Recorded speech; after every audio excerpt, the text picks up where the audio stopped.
defee su ko premier ministre defee c'est parce que dafa bëgg ñi muy waxal ñu dégg ko te bu ñu ko déggee li mu ci jublu mooy ñu adhérer ci li mu leen di woo est-ce que bi nga seetaanee ba pare da nga naan au sortir de cette présentation là leer na la ne Sénégalais yi dinañ adhérer ci plan boobu wala da nga naan il reste encore des choses à expliquer. Bon bu ma ko defee noonu dinaa dugg sur le fond. Par rapport à la forme bi nga interpellé ñëpp. aywa je pense que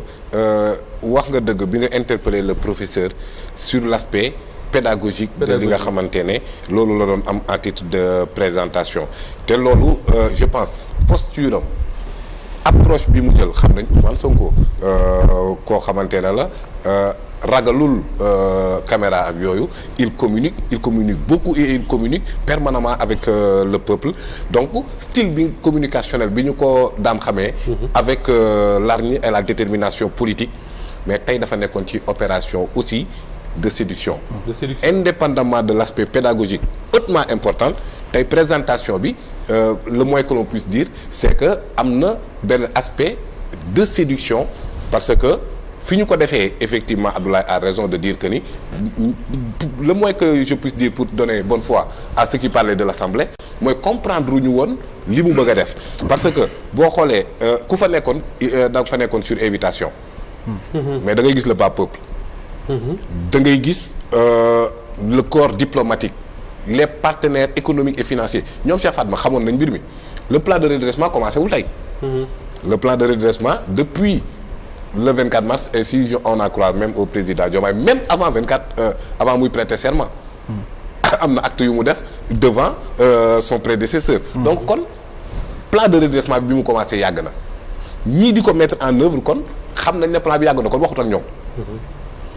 mais dafa am changement de paradigme boo xamante ne changement d'option mooy li ñuy wax rupture que ni moom amul option wu rompre ci surface day rompre en profondeur te changement d'habitude surtout ñun sunuy askan yi ñemewuñ ko torop alors donc il fallait que mu def exercice bii nii pour permettre deux choses le peuple ñu mën a approprier cette nouvelle orientation politique bu ñu xamul woon mais permettre aussi les partenaires économiques et financiers les corps diplomatiques ñu xam ne Sénégal jël na beneen approche boo xamante ne effectivement ku bëgg a ànd ak moom à long terme parce que le plan de redressement aspect la ci référentiel 2050 te boo xoolee toujours sur la forme mais explication bi dugal waxaale na ci impulsion bi waxaale na ci accélération bi donc kon plan yi dafa simultané plan yi du da ngay pare redressement après nga dem ci bële déedéet maanaam moment bi ngay redressé moment boobu aussi da ngay nekk ci phase d'impulsion mais da ngay nekk aussi ci accélération donc exercice la boo xamante ne man jàpp naa ne lu am solo la mais warul yem fii lu war a mën a continuer la pour nit ñi gën a mën a approprier li muy wax warul yem fii dinaa ci gën a ñëw mais dama bëgg ñu taxaw ba léegi ci yi nga xam ne moom lañ fa jot a dégg bokk na ci le discours du président de la République Cheikh Fatma beaucoup l'ont trouvé je ne sais pas en tout cas réaction yi ma lire sur les réseaux sociaux yooyu ils ont trouvé le président très bon quand même est-ce que sentiment boobu nga ci am bi nga dégloo Bassirou Diomaye Faye mu wax tey am na sax ñu ma dégg ñu ne Bassirou Diomaye bii lañ bëgg parce que Diomaye bii mooy Diomaye Pastef waaw je l'ai trouvé très bon comme ni mu ko yàgg nekkee parce que ci communication dafa am lu ñuy woowee le pathos naka ngay def ba toucher les cœurs parce que tey wax nañ ko en fait moins qu'un exercice de séduction pour man exercice d'explication la d'abord de la gravité des choses ak de fi ñu jëm je pense que dinañ ci ñëw un peu dans le détail peut-être sax mën nañ ci xuus un peu lan moo indi exercice bi balaa ñu ñëw ci président de la République on l'a dit et redit à plusieurs reprises président de la République dañ ko fal le 24 mars mu installé wu le 2 avril Sénégal bokk ci UEMOA partagé comme d'autres pays Bénin Burkina Faso Côte d'Ivoire Guinée Sénégal Mali Niger Togo ñooy 8 pays UEMOA ñu ne régime bu bees bu ñëw ci ñetti weer yi jiitu war nga def lu ñuy woowee càmbaru finance publique fan la bor bi toll fan la déficit bi toll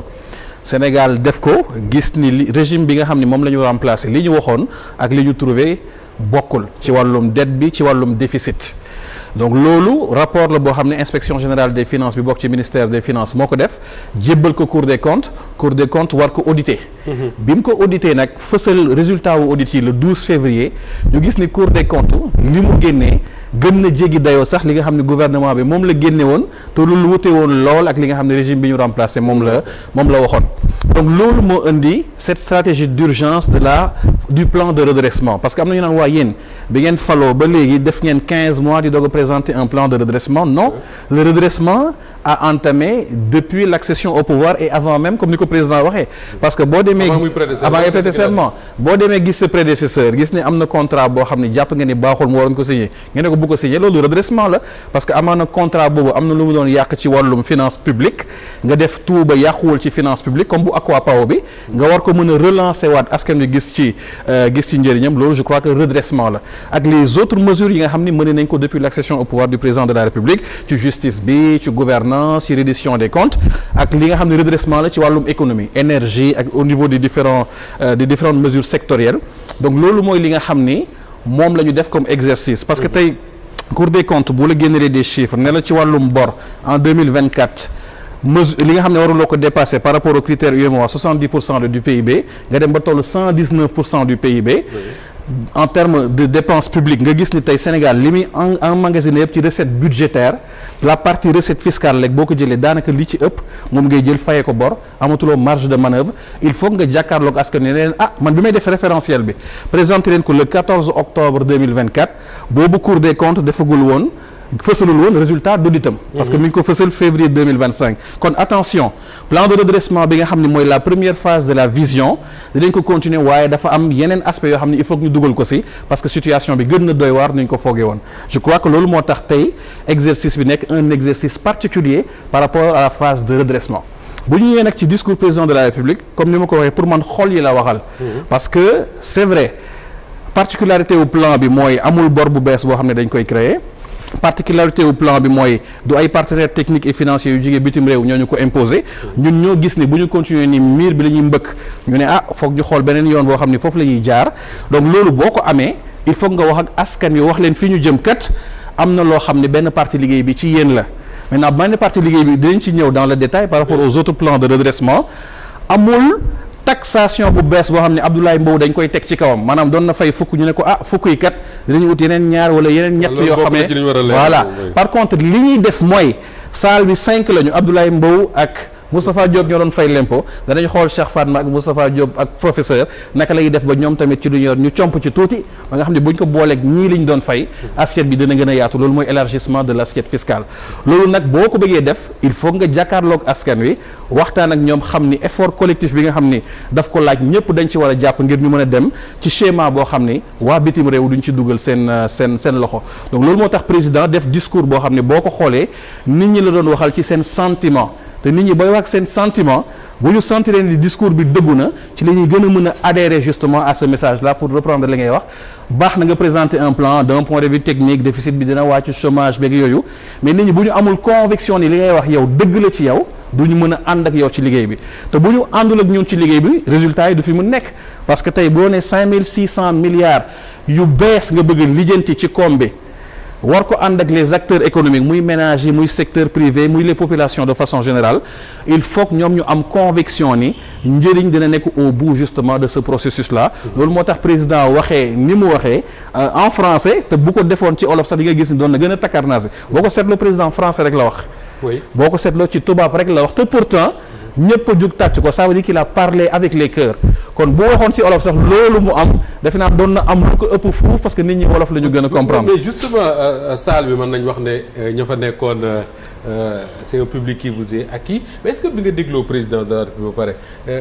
da nga ne kii kat li mu wax nii leer na ne Sénégalais dinañ adhérer ci li leen di woo. waaw loolu yëg naa ko ci. est-ce que waaw exactement est-ce que yëg-yëg boobu. yëg naa ko ci wàllum salle bi ni ñu réagir. mais yëg naa ko ci wàllum pédagogie bi mu utiliser. parce que tey bu demee ba expliquer la ni avant may toog ci nguur gi 2 avril laa dem gis sama prédécesseur mu am lu mu bëggoon def ma ne ko bàyyil bu demee ba expliquer ni bu ma jël woon décision supprimer HCCT wala 16 du ma découvrir sax ni immeuble bi HCCT nekk état jëndoon na ko ba pare di continuer di ci fay loyer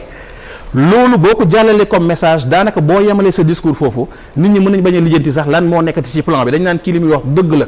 parce que mënoon na xaar ba 2 avril diggante 24 mars ba le 2. mais yow faloogoo nekk ko sax président officiellement mais yaa ngi soucié wu ci sa askan ci jamono jooju boo yemalee message bi ci ñaari aspect yooyu rek nit ñi dañ leen kii kat lépp loo xam ne dëxëñ na ko ci plan bi dëgg la. je crois que loolu moo tax askan wi booloo ànd ak moom. alors professeur est-ce que da nga dégg un président Bassirou Diomaye Faye bu wax ak xol yi comme dit Cheikh Fatma. waaw effectivement je crois que monsieur Diop m'a marché sur la langue.